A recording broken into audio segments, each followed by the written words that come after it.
औज़ुबिल्लाहिमिनश्शैतानिर्रजीम बिस्मिल्लाहिर्रहमानिर्रहीम अस्सलामु अलैकुम वरहमतुल्लाहि वबरकातुहू. Welcome to my channel Storyland and very warm welcome to all of my new subscribers who have recently subscribed my channel. Thank you very much for your support.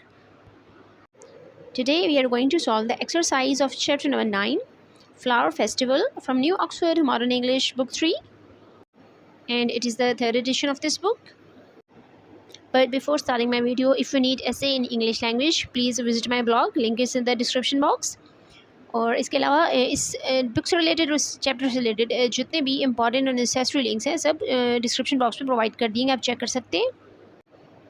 And if you have any comment, query और suggestion related to my content and my niche, you can freely tell me on WhatsApp. और अगर आप मेरी video first time देख रहे हैं तो make sure कर लें कि आपने चैनल को सब्सक्राइब कर लिया है और वीडियो अच्छी लगी तो उसको लाइक कर दें. चलिए अपना आज का लेक्चर स्टार्ट करते हैं.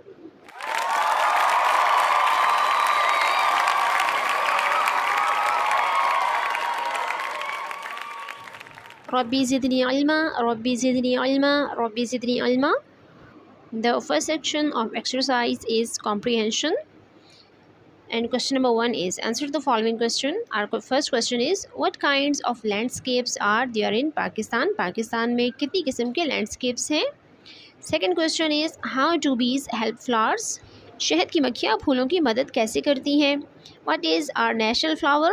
हमारा कौमी फूल कौन सा है? Why are roses popular? गुलाब इतने मशहूर क्यों हैं? What are some of the things that you can see at a flower festival? आप एक फ्लावर फेस्टिवल या फूलों की नुमाइश में क्या चीज़ देख सकते हैं, उनमें से कुछ के नाम बताने हैं आपने. हमारे फर्स्ट क्वेश्चन का आंसर है, Pakistan has hills and mountains, valleys and forest, lakes and rivers and a long stretch of coast line. यानी ये सारे के सारे लैंडस्केप्स पाकिस्तान में हैं. सेकेंड क्वेश्चन का आंसर है, B spread pollen from flower to flower so that plants grow fruits. शहद की मक्खियाँ एक फूल से दूसरे फूल तक पोलन को ट्रांसफ़र करती हैं या उसको मुंतशिर करती हैं ताकि फ्रूट्स उग सके. सी क्वेश्चन का आंसर है, our national flower is jasmine. D, roses are popular because they have lots of petals, they smell wonderful. E, at a flower festival we can see seasonal, evergreen, local and rare plant species. We can also see fertilizer, tools and other gardening supplies. इसके बाद है हमारे पास question F, why should we only pick flowers when we really need them? हमें फूल सिर्फ उस वक्त क्यों तोड़ने चाहिए जब हमें उनकी ज़रूरत हो. What happens to a flower after it has been picked? और एक फूल के साथ क्या होता है जब उसको तोड़ लिया जाता है. इसके बाद है हमारे पास question number 2, answer the questions about this line from the story. Story से एक लाइन ली गई है और उसमें से हमसे क्वेश्चन पूछे गए हैं. They are often included in floral arrangements to be given as gifts और यूज्ड एज डेकोरेशन. ये जो फुल लाइन है ये हमारे पास चैप्टर में मौजूद थी, वहाँ से हमने इसको चूज़ किया है. फर्स्ट क्वेश्चन है, what are often included in floral arrangements.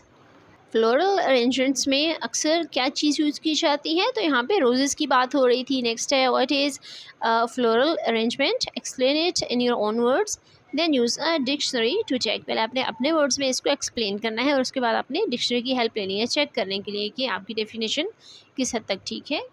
The answer of question F is, plants are considered as living organisms. Most picked flowers can last anywhere from 7 to 12 days if properly cared for. यानी plants का शुमार भी living organisms में होता है, इसलिए हमें फूल नहीं तोड़ने चाहिए क्योंकि टूटे हुए जो फूल हैं या जिनको हम प्लक कर लेते हैं या पिक कर लेते हैं जिन फ्लावर्स को, वो ज़्यादा से ज़्यादा 7 से 12 दिन तक रहते हैं, अगर वो भी सूरत में जब उनकी बहुत ज़्यादा देखभाल की जाए.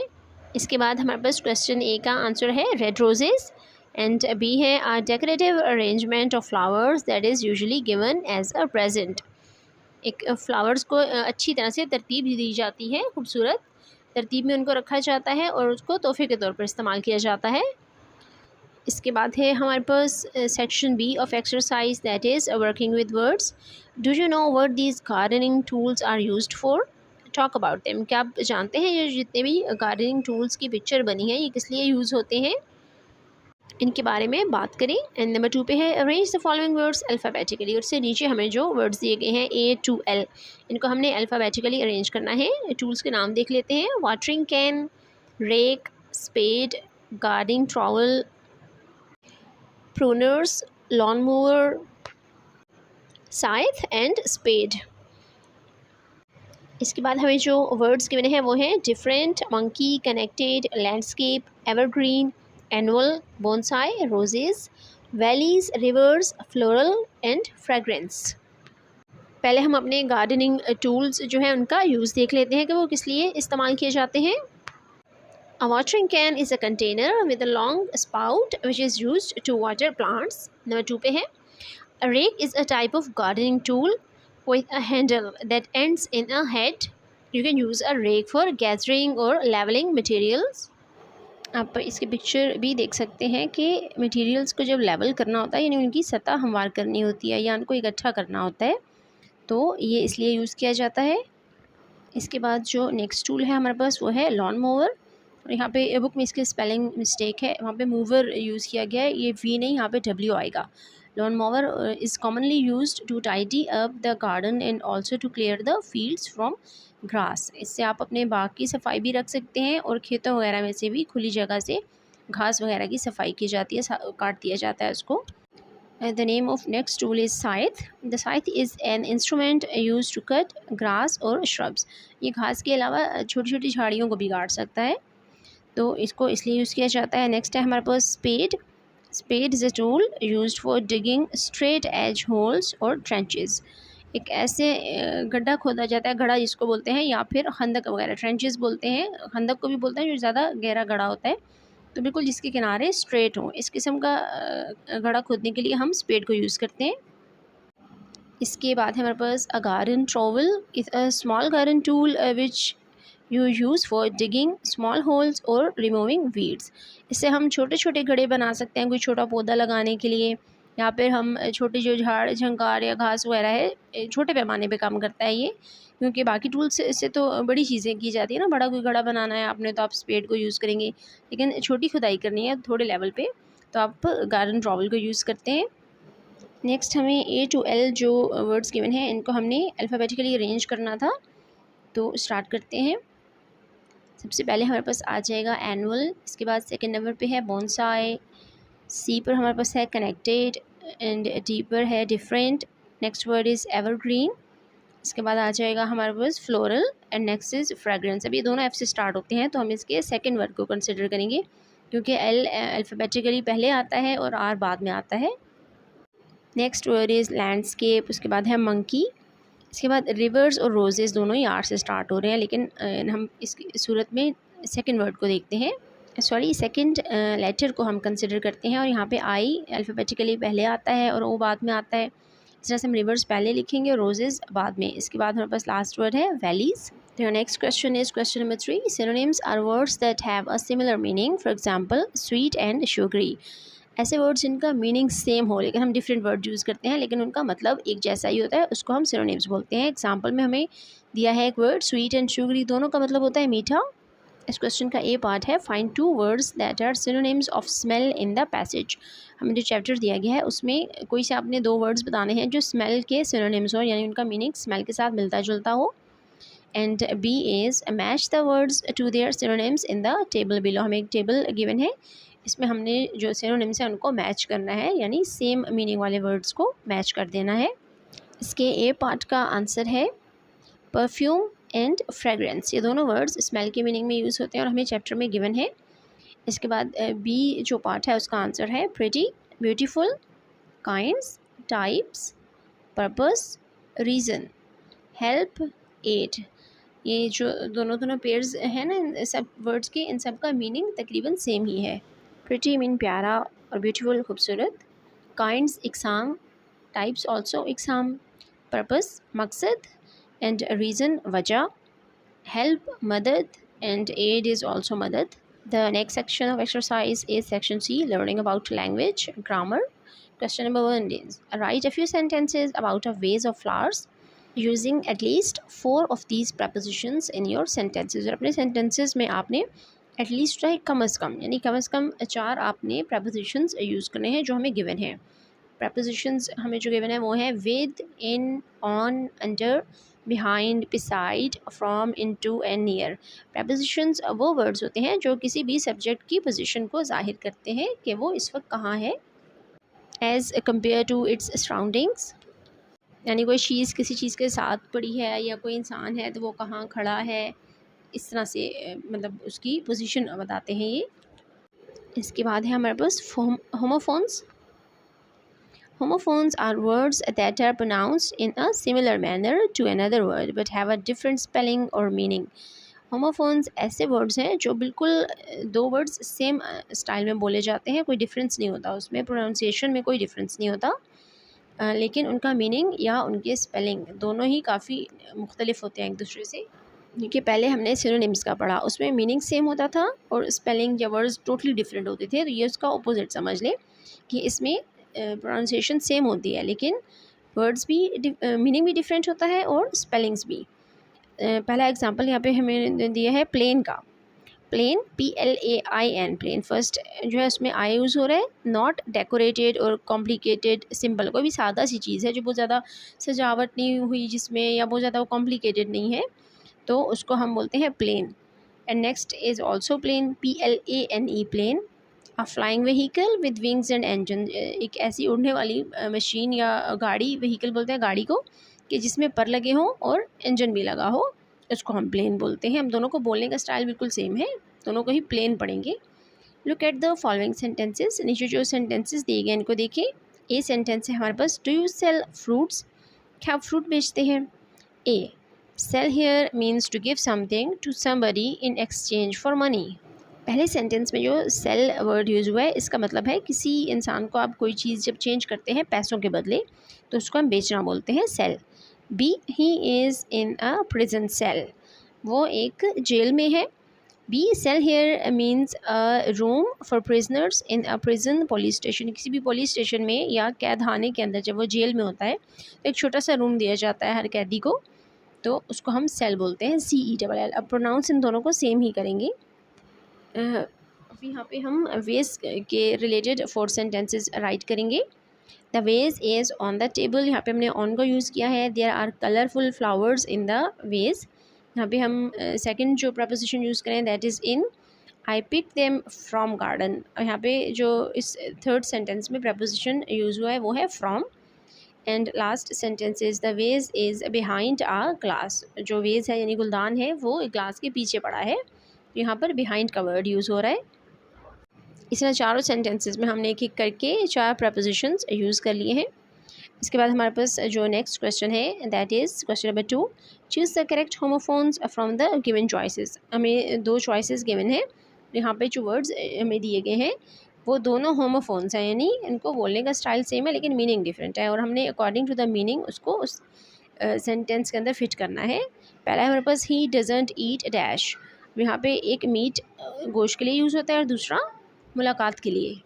यहाँ पर हम MEAT फिल करेंगे, ही डजंट ईट मीट, वो गोश्त नहीं खाता। बी है who dash the last cookie, आखिरी बिस्किट या कुकी किसने खाई। एक 8 है 8 और एक 8 है ईट की सेकंड फॉर्म यानी खाना, तो हम ATE यूज़ करेंगे, क्योंकि पास्ट टेंस की बात हो रही है तो हम 8 यूज़ करेंगे यहाँ पर। अगर प्रेजेंट में होता तो यहाँ पे ईट गिवन होता, तो 8 और 8 दोनों यानी 8 और खाना, इन दोनों में से हम ATE वाला 8 यूज़ करेंगे। इसके बाद है हमारे पास sentence C, Rafe and Jill dash chocolate shape cookies, एक है MADE मेड और एक है MAIT। MAIT होता है किसी भी आया या काम वाली के लिए या लड़की के लिए भी यह वर्ड यूज़ किया जाता है मेड का, लेकिन MADE का मतलब होता है बनाना, तो उन्होंने क्योंकि चॉकलेट शेप कुकीज़ बनाई तो यहाँ पे हम MADE मेड यूज़ करेंगे। Next is this book was dash her favourite author, यहाँ पे हम BY यूज़ करेंगे, BYE वाला बाय नहीं यूज़ करेंगे, सिर्फ BY वाला यूज़ करेंगे। This is the dash idea of the text main and main, एक MANE है हम वो नहीं यूज़ करेंगे, मेन मीन मरकज़ी ख्याल किसी भी टेक्स्ट का, तो MAIN मेन यूज़ होगा।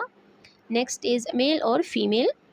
Question number 3, some nouns are only used for males, masculine, and some are only used for females, feminine. कुछ नाउन्स ऐसे हैं जो मेल्स यानी मर्दों के लिए यूज़ होते हैं, कुछ फेमिनिन यानी औरतों के लिए यूज़ होते हैं। Put these words into 3 list, इनका आपने 3 लिस्ट बनानी है, masculine nouns, feminine nouns and neutral nouns. और यहाँ पे आपने कुछ को मैस्कुलिन नाउन्स के कॉलम में डालना है, कुछ को फेमिनिन में और कुछ को न्यूट्रल्स में। That can be use for non living things, और न्यूट्रल नाउन्स ऐसे हैं जिनको नॉन लिविंग थिंग्स के लिए यूज़ किया जाता है। लेकिन यहाँ पर कुछ ऐसे नाउन्स भी हैं जो कि 3 कैटेगरीज़ में नहीं आते, तो मैंने इनको 4 में डिवाइड किया है। और सब वर्ड्स को देखते हैं। Team, human, child, king, queen, person, sir, madam, sister, brother, son, woman, uncle, aunt, mother, relative, group, girl, boy and child is repeated again, क्योंकि फर्स्ट जो लाइन है ना और फर्स्ट रो उसमें भी थर्ड नंबर पे चाइल्ड आ रहा है, तो ये रिपीट हो रहा है, इसको हम छोड़ देते हैं। और हमारा जो फर्स्ट कॉलम है वो है मैस्कुलिन नाउन्स का। इसमें हम लिखेंगे किंग, सर, ब्रदर, सन, अंकल, बॉय, यानी जो मर्दों के लिए यूज़ हो सकते हैं वो सभी नाउन्स हम इसमें काउंट करेंगे। इसके बाद जो नेक्स्ट कॉलम है वो है हमारे पास फीमेल नाउन्स का, और इसको हम फेमिनिन नाउन्स भी बोलते हैं। इसमें हमारे पास आ जाएगा queen, madam, sister, woman, aunt, mother and girl, यानी जितने भी नाउन्स जो लड़कियों के लिए या औरतों के लिए यूज़ किए जा सकते हैं वो इसमें आ जाएंगे। नेक्स्ट जो कैटेगरी है हमारे पास वो है न्यूटर नाउन्स की। इसमें हमारे पास ऐसे वर्ड्स आएंगे जो नॉन लिविंग थिंग्स के लिए यूज़ होते हैं। मसलन टीम है, टीम के अंदर तो लोग होते हैं लेकिन टीम बजाते खुद एक नॉन लिविंग थिंग है। इसी तरह से ग्रुप, ये भी हमारे पास न्यूटर नाउन है। और जो फोर्थ कैटेगरी है वो है न्यूट्रल नाउन्स की, जिसमें human, child, person and relative, क्योंकि ये दोनों हो सकते हैं, यानी मेल भी हो सकते हैं और फीमेल भी हो सकते हैं, तो ये न्यूट्रल नाउन्स में आ जाएंगे। तो इसके बाद नेक्स्ट सेक्शन है हमारे पास section D, listening and speaking. Find out more about the animals and plants of our country. हमारे जो मुल्क में एनिमल्स या प्लांट्स हैं उनके बारे में आप और तलाश करें या नॉलेज चेक करें, अपना कलेक्ट करें। वर्क विद अ पार्टनर, एक दोस्त के साथ काम करें। To find out about a plant और animal found in Pakistan, Pakistan में पाए जाने वाले प्लांट्स या एनिमल्स के बारे में टॉक अबाउट इट, और उसके बारे में बात करें अपने फ्रेंड्स के साथ। नेक्स्ट सेक्शन है, ये आपको इन्फॉर्मेशन आसानी से इंटरनेट से भी अवेलेबल होगी और वैसे भी नॉलेज, क्योंकि हम पाकिस्तान में ही रहते हैं तो हमें नॉलेज होता है अपने प्लांट्स या एनिमल्स वगैरह का, तो आप अपने फ्रेंड के साथ इसको डिस्कस कर सकते हैं। नेक्स्ट हमारे पास जो सेक्शन है वो है composition. Imagine you are in a flower meadow, आप इमेजिन करेंगे आप एक फूलों से भरी हुई एक वादिया चरागाह के अंदर मौजूद हैं। राइट डाउन सम वर्ड्स, कुछ वर्ड्स को लिखें, एंड फ्रेजेज और कुछ सेंटेंसेस लिखें about word you might feel, see and hear, जो वहाँ पे आप महसूस कर सकते हैं, देख सकते हैं या सुन सकते हैं। How would you describe the meadow to someone, और आप किसी भी ऐसी खूबसूरत जगह को या ऐसी चरागाह को किसी के सामने जब डिस्क्राइब करना है तो आप कैसे बयान करेंगे उसको। आफ्टर मेकिंग योर नोट्स, अपने जो आप नोट्स कंप्लीट कर लेंगे उसके बाद write a letter to your mother, अपनी वालदा को अपने ख़त लिखना है। टेलिंग हर अबाउट इट, जिसमें आप उनको अपने इस विज़िट के बारे में बताएंगे। Use a framework on page number 140 to help you. Page number 140 के ऊपर हमें एक लेटर का पैटर्न गिवन है, उस पैटर्न को फॉलो करते हुए हम बाकी सब चीज़ें जो वहाँ पर गिवन है वही लिखेंगे, एड्रेस वगैरह, नेम एंड स्टार्टिंग वगैरह भी सब कुछ, लेकिन उसका जो मेन जो उसका होगा टेक्स्ट वो मैं आपको प्रोवाइड कर देती हूँ, आप उसमें फ़िट कर लेंगे। Yesterday I went to a meadow, कल मैं एक मेडो में गया, मैं चरागाह में गया। It was really a beautiful place, ये एक बहुत खूबसूरत जगह थी। देयर वॉज़ ग्रीनरी एवरीवेयर, हर जगह सब्ज़ा था। एयर वॉज़ फ्रेश, हवा बिल्कुल फ्रेश थी, ताज़ा थी। एंड फ्रेगरेंस, और खुशबू ऑफ फ्लावर्स, फूलों की, वॉज मिक्सड इन इट, फूलों की खुशबू उसमें मिली जुली हुई थी, मिक्स हुई हुई थी। कलरफुल फ्लावर्स वर एवरीवेयर, रंग बिरंगे फूल हर जगह थे। Birds were singing sweet song, परिंदे बहुत सुरीले गाने गा रहे थे। Honey bees were collecting nectar by moving flower to flower, और हनी बीज भी नेक्टर इकट्ठा करती एक फूल से दूसरे फूल पर मूव करते हुए। It was one of the best places I have visited, और ये बहुत खूबसूरत जगहों में से एक है जिनको मैंने विजिट किया। And I wish to share my beautiful memories, और मेरी तमन्ना थी कि मैं अपनी इन खूबसूरत यादों को शेयर करूँ with most beautiful person in this world, यानी मैं इन खूबसूरत यादों को दुनिया के सबसे खूबसूरत इंसान के साथ शेयर करूं। सो आई रोड दिस लेटर, तो यही वजह है कि मैं ये ख़त आपको लिख रहा हूँ या लिख रही हूँ, और क्योंकि ये लेटर अपने मदर के लिए लिख रहे हैं तो इस तरह से हम इसको उस पूरे लेटर के पैटर्न के अंदर फिट कर देंगे। इसके बाद हमारे पास जो सेक्शन एक्सरसाइज का, that is section F, activity analysing a paragraph. किसी भी पैराग्राफ को एनालाइज किस तरह से किया जाता है। A paragraph explains a topic, एक पैराग्राफ किसी भी टॉपिक को एक्सप्लेन कर रहा होता है या किसी उन्वान की वजाहत कर रहा होता है। It conveys information on a subject with the help of examples, और कोई भी सब्जेक्ट या उन्वान हम चूज़ करते हैं तो ये उसको जो एक्सप्लेनेशन उसकी देता है या उसके बारे में मालूमात देता है वो एग्जाम्पल्स को लेते हुए या एग्जाम्पल्स की हेल्प लेते हुए, मिसालों की मदद से देता है। Paragraph is composed of 3 parts, कोई भी पैराग्राफ जब बनाया जाता है तो वो 3 हिस्सों से मिलकर बनता है। Look at the following paragraph, इस पैराग्राफ को देखिए। फ्रॉम द फ्लावर फेस्टिवल, ये हमने फ्लावर फेस्टिवल से लिया है। Can you identify the 3 elements of a paragraph, क्या आप इस पैराग्राफ के अंदर जो 3 एलिमेंट्स हैं उनको आइडेंटिफाई कर सकते हैं। Plants and animals are important, पौधे और जानवर अहम होते हैं। All plants and animals have a purpose, हर पौधे या जानवर का कोई मकसद होता है। This is not just because we use some of them as food, और ये ऐसा नहीं है कि हम उनको सिर्फ खाने के लिए इस्तेमाल करते हैं। Plants and animals have many varied roles, पौधे और जानवरों के मुख्तलिफ किरदार होते हैं। फॉर एग्ज़ाम्पल, मिसाल के तौर पर, bees spread pollen from flower to flower, शहद की मक्खियाँ क्या करती हैं, वो पोलन को मुंतशिर करती हैं, फैलाती हैं एक फूल से दूसरे फूल तक। So the plants grow fruits, ताकि जो पौधे हैं वो फल उगा सकें। Worms break down leaves and help air to get in the soil, और कीड़े जो होते हैं, छोटे मोटे कीड़े मकोड़े, वो पौधों और बाकी चीज़ों को डिकम्पोज करते हैं, मट्टी बना देते हैं, और उसके अलावा वो मट्टी के अंदर एयर को भी एब्जॉर्ब करने में हेल्प करते हैं। Many birds and monkeys spread seeds so that new plants grow, बहुत से बर्ड्स या यानी परिंदे और बंदर वगैरह जो हैं वो बीजों को इधर उधर फेंकते हैं ताकि ज़्यादा से ज़्यादा पौधे उग सकें। Plants provide the air all animals, और पौधे तमाम जानवरों को हवा मुहैया करते हैं, इंक्लूडिंग ह्यूमंस, इनमें इंसान भी शामिल है, ब्रीथ सांस लेने के लिए। As you can see plants and animals are very important, जैसा कि आप देख सकते हैं पौधे और जानवर बहुत अहम हैं। टॉपिक सेंटेंस है इसके बाद हमारे पास। The first sentence is the topic sentence of the paragraph, paragraph का जो सबसे पहला सेंटेंस है वो हमारे पास इसका टॉपिक है। It gives you an idea of what the paragraph will be about, इसको पढ़ने से हमें आइडिया हो जाता है कि ये पूरा पैराग्राफ किस बारे में है। Importance of plants and animals, पौधों और जानवरों की अहमियत। इसके बाद है हमारे पास सेक्शन सपोर्टिंग डिटेल्स का। The rest of the sentences are the body of the paragraph, इसके बाद जो बाकी हमें जुमले दिए गए हैं वो इस पैराग्राफ की बॉडी है। This support the topic sentence by giving examples, जो हमारे पास टॉपिक था ये उसको ही एक्सप्लेन करते हैं या उसकी सपोर्ट करते हैं और मिसालों की मदद से। Such as animals can help new plants to grow, जैसे जो जानवर हैं वो पौधों की मदद करते हैं ताकि नए पौधे उग सकें। And plants provide us with air, और पौधे बदले में हवा देते हैं। द लास्ट सेंटेंस अफर्म्स और रीस्टेट्स द मेन आइडिया, और जो आखिरी सेंटेंस है वो मेन आइडिया को ही सपोर्ट कर रहा होता है या उसकी तस्दीक कर रहा होता है। The last sentence concludes the paragraph, और जो आखिरी सेंटेंस होता है पैराग्राफ का वो उसके नताइज बताता है या कंक्लूजन बताता है उसका। एनालाइज द फॉलोइंग पैराग्राफ, इस पैराग्राफ को अपने एनालाइज करना है। The underlined sentence is the topic sentence, जो पहली हमें लाइन गिवन है ना वो टॉपिक है।